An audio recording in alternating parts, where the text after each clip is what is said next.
A continuación, presentamos nuestras entrevistas.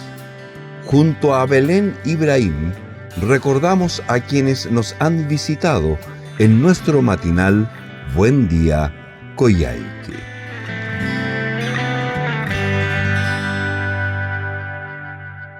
¿Qué tal, amigos? ¿Cómo les va? Gusto saludarles. Les habla Brahim Nasser y estamos en una nueva entrevista en nuestras pantallas de Coyhaique TV. Hoy tenemos una muy grata visita en nuestro set.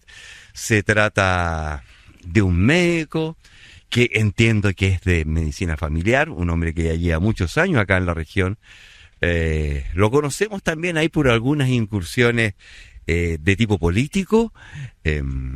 También fue parte del gobierno actual, representando al presidente de nuestra región en su calidad de delegado presidencial regional.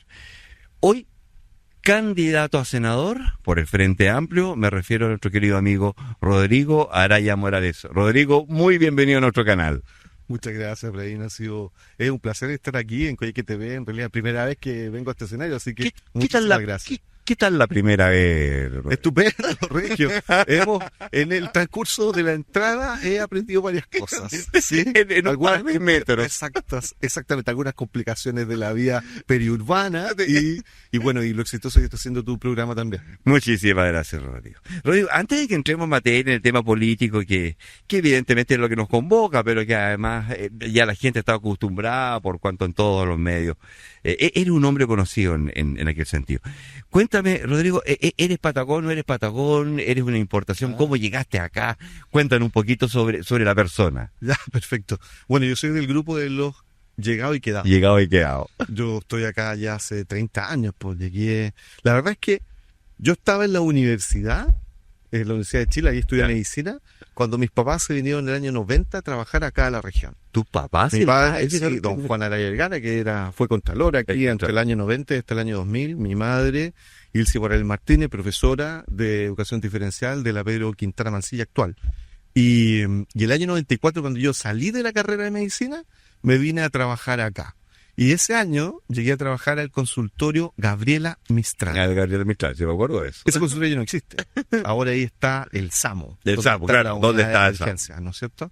Y el año 95 nos trasladamos al consultorio Alejandro Gutiérrez. Ese es el año de inicio de funciones de ese CESFAM. El año 95... Ahí tú estuviste como director de ese... Sí, en el Alejandro Gutiérrez me tocó estar director 2 periodos, el 2004, 2005, después del 2010 al 2012, más o menos. Y después te fuiste a Chile Chico. Exacto, el 95 estuve un año en Chile Chico, el año de Ambal Zamorano, ¿se acuerdan? El pichí, chiteoso asunto, estaba en Chile Chico, ya veíamos los partidos. Y el año 2000 yo me fui a hacer la beca de Medicina Familiar de la Universidad de Chile y volví el año 2003. Bueno, aquí yo conocí a mi señora en el consultorio de la Mistral, ahí conocí a Paulina, ella es dentista. Bueno, y seguimos juntos, tenemos 2 hijos, patagones, ya está, uno terminó la universidad, el otro todavía está en su penúltimo año. Y aquí siguen mis padres, mi hermana mayor también está acá con su familia, por lo tanto yo estoy arraigado, yo ya me considero parte de la región. Coyhaique es mi ciudad, claro. Aquí me van a sacar con las patitas por delante. Como mucho, yo creo, ¿no? Sí, exactamente. Como mucho que la historia más o menos se repite. Qué rico que tenga todavía los padres vivos, eso siempre todavía ahí es algo especial, ¿no? Sí, por cierto, sí. Y bien, somos vecinos, compartimos ahí el mismo espacio, así que lo tengo bastante cercano. Rodrigo, y consulta, ¿hijo o hija la que estudia fuera? Hijo. Tengo 2 hijos varones. Son los 2 varones. ¿Y qué estudia? El mayor terminó este año la carrera de Sociología y el segundo está estudiando Tecnología Médica, allá en la Universidad Católica del Paraíso. O sea, siempre se fueron por esa área, digamos, ¿no? Sí, en mi familia sí, hay una tendencia a la carrera de salud. Mi hermana, una fonoaudióloga que está acá en Coyhaique, y mi otra hermana menor que está en Santiago es nutricionista. Mira. Nos dio fuerte por ese lado. Le dio fuerte, le dio con furia, como dicen, Sí. como dicen los viejos patagones. Rodrigo, bueno, fuimos colegas, me refiero no de profesión, sino que de trabajo en su momento, ahí nos tocó interactuar bastante.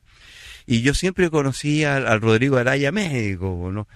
Nunca me imaginé que podía estar votando en la papeleta por un Rodrigo Araya como senador. ¿Cómo llega Rodrigo Araya a la política?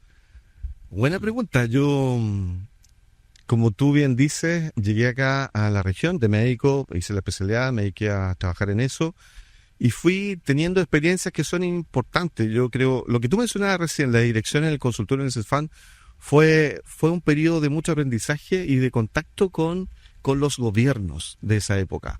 A mí me tocó en la dirección de Alejandro Gutiérrez tomar alguna decisión y participar, por ejemplo, en la ampliación del CESFAM, cuando hicimos la ampliación para la nueva unidad dental en Alejandro Gutiérrez y cuando instalamos el SAPU.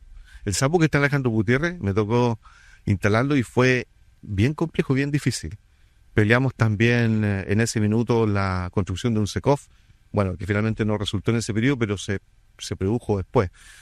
Y ahí aprendí un poco lo que es la gestión de un servicio público. Y empecé a investigar, empecé a estudiar con respecto a esa línea. Pero el año 2013 fue cuando tomé la decisión de incorporarme a la política. Al mundo político. O sea, ahí Exactamente. está el clic, digamos. Sí, el 2013. Y debo confesarlo que fue por el primer gobierno de Piñera. Mira, Al llegar un gobierno de derecha, después de tantos años de gobierno de la concertación, ahí yo me di cuenta que en realidad no da lo mismo quien gobierne y hay que hacer diferencias. Y yo tuve la postura de trabajar y meterme en política. Yo creo que la política es algo que está muy vilipendiado actualmente en Chile, hay que decirlo. Los partidos políticos, el Congreso, tienen una mala reputación, digamos, sí. siempre están abajo en la escala de valoración. Pero yo creo que es fundamental. Vivimos una democracia, las autoridades son electas, los partidos políticos tienen que sostener buenos candidatos, tienen que sostener buenas políticas y buenas ideas para que se legisle pensando en la gente, en los territorios. Creo mucho en la descentralización, donde Chile o sea, Santiago no es Chile, sino que estamos nosotros en las regiones con muchas necesidades también. Y ahí me incorporé al movimiento político Revolución Democrática, por el 2013. Después nos hicimos partido político, irrumpimos, ¿no es cierto?, en la escena política hace 8 años con los primeros diputados. Ahora tenemos una bancada bastante consistente en el Parlamento, sobre todo diputados. Y desde el año pasado somos Frente Amplio. Revolución Democrática se juntó con Convergencia Social y con Comunes, con los otros dos partidos, y ahora somos Frente Amplio y somos el partido más grande de Chile. Somos los que tenemos más militantes y que tenemos una bancada también bien potente. Rodrigo, llegas a ser delegado presidencial. Sí. ¿Ah? Sí. Joven en la política, más médico que político, hasta ese minuto, diría. ¿Cómo se recibe esa noticia? ¿Y qué es lo que más te costó, lo más dificultoso de ser un delegado presidencial? Pero desde el punto de vista más del humano que del político, ¿eh? Por favor. Sí. Mire, yo fui consejero entre el 2018 y el 2022. Ah, tienes razón, claro. Y acuérdense que el cambio donde desaparece la figura del intendente y se genera el delegado presidencial y el gobernador regional ocurre el 2021. Por lo tanto, este es el primer gobierno donde hay una diferencia, hay un gobierno previamente tal con delegados presidenciales y con gobernadores electos. Si bien es cierto, el 2021 empezaron, ese año fue un año de transición, de implementación, en fin, pero este es el primer gobierno donde está en pleno. Yo diría que este es un rol que no existía una experiencia previa, por lo tanto, efectivamente ha sido fue muy interesante, fue muy complejo el poder hacer esa diferenciación. Con un gobierno, acuérdense, con un gobierno que al principio decía que los delegados podían ser una figura que no continuaran a futuro. Claro, ¿Sí? porque muchos dicen, oye, Porque los gobernadores son una figura importante. El gobernador que tenía toda la... Claro. Bueno, a esta altura del partido yo tengo clarísimo que la figura de los delegados presidenciales son clave porque son los que tienen que liderar los gabinetes regionales. O sea, todos los ministerios tienen expresiones en las regiones. Eso es los CEREMI.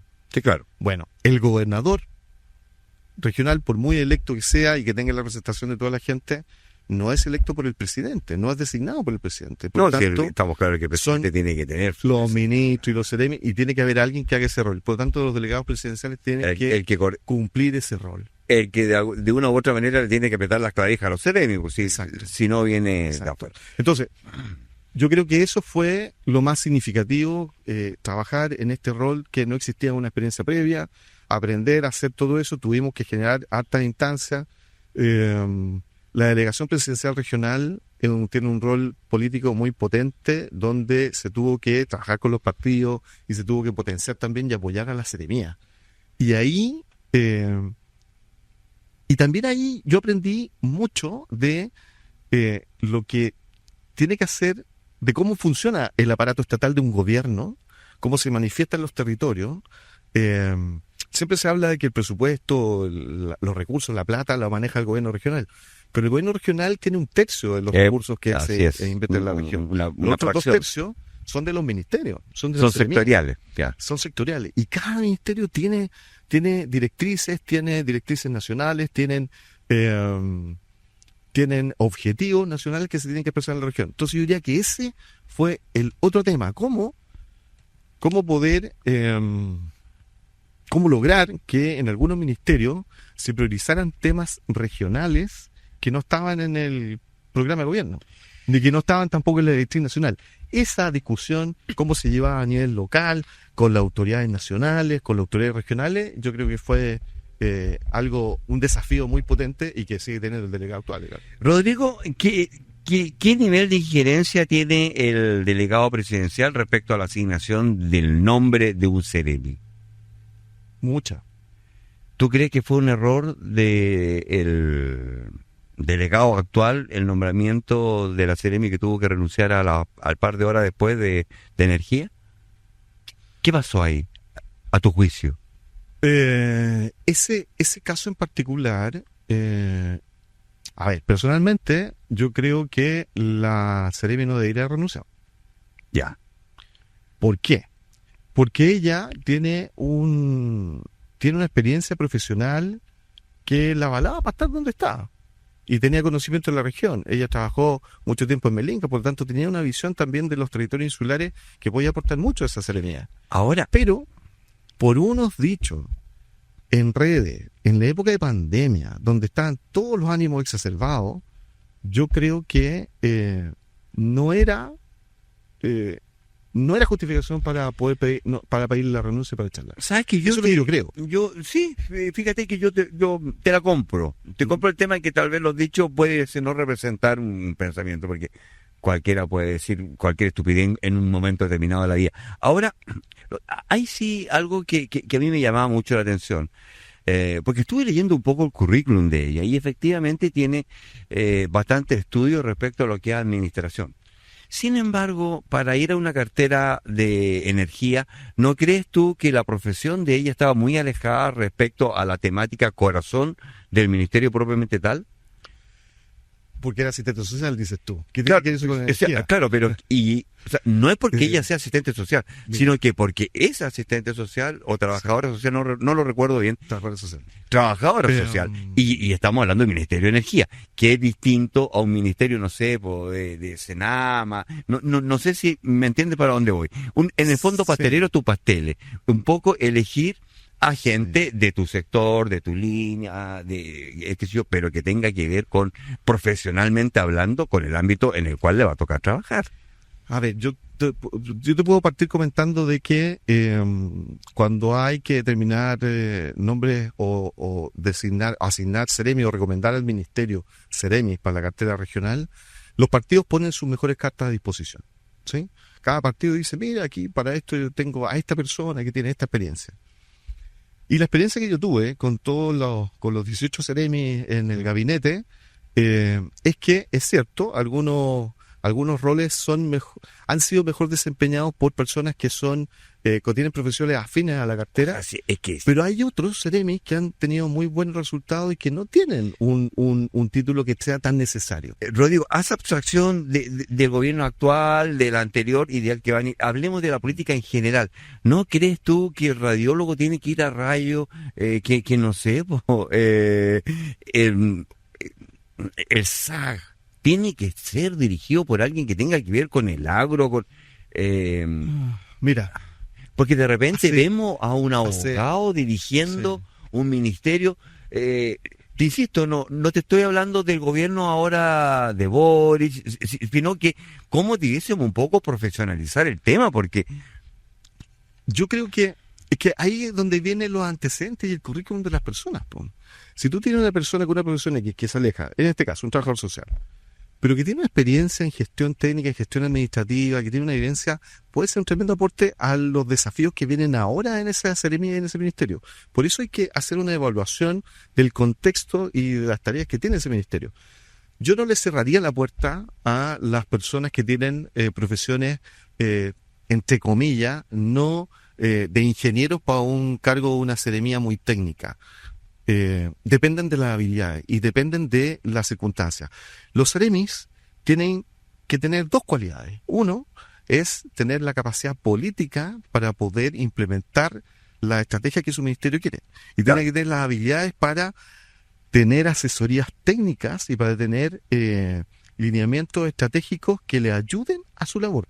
Pero es imposible que un seremi lo sepa todo y que tenga todos los conocimientos de todo su ministerio. no, por supuesto que no, si eso Por tanto- estamos claros, pero sí, Por tanto, hay habilidades que pueden ser muy interesantes. que son habilidades más políticas que técnicas. Ahora, si uno va a los requisitos de la seremía, hay seremías que tienen exigencia. Hay seremías que tienen exigencia de título de 10 semestres, por ejemplo. Ya. Y que son este marco de profesiones las que tienen que cumplir. ¿Sí? Y hay otras seremías que tienen, y otros cargos de políticos de gobierno, que no tienen esa exigencia. De hecho, ni siquiera el ahí presidente. Exactamente. El presidente no tiene un título... Puede ser corto medio y puede ser presidente. Exactamente. Entonces, también hay requisitos que son disímiles. No todos los seremis tienen los mismos requisitos. Hay algunos que tienen más que otros. Y eso, Rodrigo, a tu entender, ¿crees que hay una falta de regulación al respecto? ¿No crees que uno esperaría, no sé, porque una persona tiene un poder tan importante como un diputado o un senador, debiese ser una persona con capacidades demostradas a través de algún currículum potente? Y es más, tal vez exigirle alguna carrera de administración pública, porque estás al margen de tu tendencia y tu creencia política, digamos, estás de alguna manera destinando recursos que no son pocos de todo un país. Entonces, ¿para qué existen las carreras de administrador público, cierto? O está la otra carrera, son dos, administrador público y el otro es, no recuerdo, pero que tiene que ver con temas de administración de Estado. O sea, si yo me voy a operar del ojo, lo mínimo que te pido es que sea oftalmólogo. Entonces, desde ese punto de vista, aquí no estamos hablando del político de la Junta de Vecinos, ni el representante, no sé, de un sector. Estamos hablando de administración del Estado a nivel nacional. Entonces, ¿no crees tú que debería haber alguna suerte ahí de estudio, digamos, de administración? Pública me refiero, por supuesto. Mira, esto lo hemos discutido varias veces y fíjate que al final uno tiene que mirar la historia y tiene que mirar qué ha pasado en estos años en Chile, desde la vuelta a la democracia del año 90. Y tenemos experiencias malas, de mala administración, de personas desaforadas, de personas con ¿cómo se llama? Con sanciones jurídicas. Y fíjate que también son profesionales. Pero, Entonces, la profesión o un título universitario no te garantiza que haga una buena gestión a nivel de un cargo público, ni probo. Va por otro lado. Por lo tanto, yo no creo que sea la exigencia de tener un título universitario para obtener cargo de representación pero es que no necesariamente porque hay universitario. personas, y yo creo que hay muchas personas en realidad, que son dirigentes sociales, que tienen títulos técnicos, o que no estudiaron algo, y que tienen la capacidad, la habilidad, el aprendizaje, la inteligencia, para poder desempeñar muy bien un cargo de representación pública. Por lo tanto... Como diputado o senador. Como diputado o senador, de eso estamos hablando. Por lo tanto, yo no estoy de acuerdo en que se le exijan títulos universitarios a los representantes en el Parlamento. Rodrigo, Además, otro punto, a través del tiempo, lo que también es criticable, hay un gasto considerable en asesorías profesionales para los diputados y senadores. Por lo tanto, una persona que no tenga un conocimiento en un área tiene que saber asesorarse por gente adecuada para cumplir esa labor.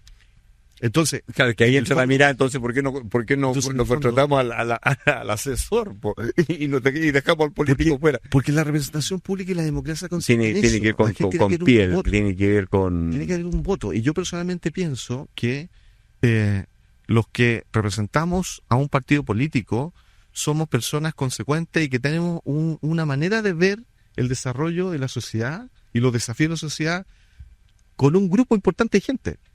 Y mientras más cohesión tenga eso con la ciudadanía, recuperamos el valor que tiene la política en Chile. Rodrigo, dos preguntas. Qué lástima que se nos está acabando el tiempo.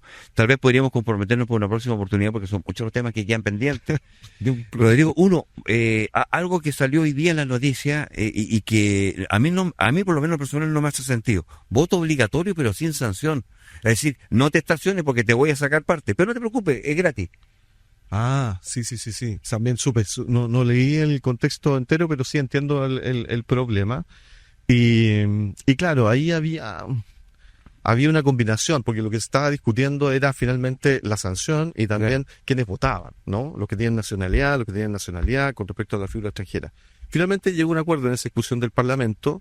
Yo creo que la sanción al que no vota es un elemento también de parte del ejercicio de la democracia, el cumplir con el deber. Si estamos haciendo un voto obligatorio, como bien dices tú, el que no cumple, bueno, tiene que haber algún tipo de sanción, porque si no, ¿para qué es obligatorio? Si no es voluntario. Entonces yo creo que ahí está un poco el desafío. Yo creo que es un tema que queda abierto, así que en el próximo congreso, donde yo voy a estar, cuando yo sea senador, yo creo que eso es un tema que hay que seguir la discusión y hay que establecer un mecanismo distinto. Rodrigo, muchísimas gracias por tu presencia, por regalarnos parte de tu tiempo en esta conversación, que lástima quedaron muchos temas de entero. Sin embargo, ahí está tu cámara 3, para que te dirijas a nuestra comunidad y eso, a desearte la mejor de la suerte y te esperamos en una próxima oportunidad, ¿no?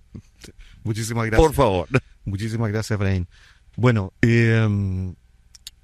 ¿por qué estoy postulando al Senado? Es porque yo represento a un grupo de personas que tiene una visión de el desarrollo de nuestro país, de descentralización, de desarrollo con equidad, de avanzar en derechos sociales, que yo creo que es importante llevar esa opinión desde el territorio al Parlamento.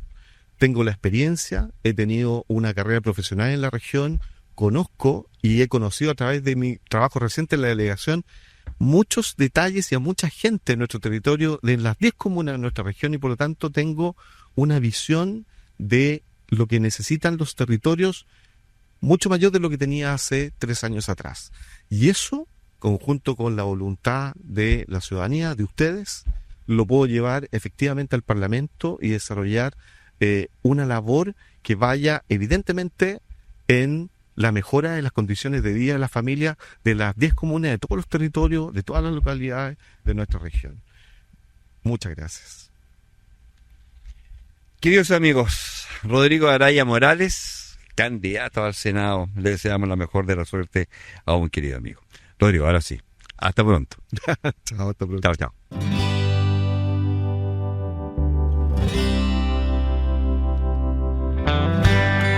Fue Nuestras Entrevistas.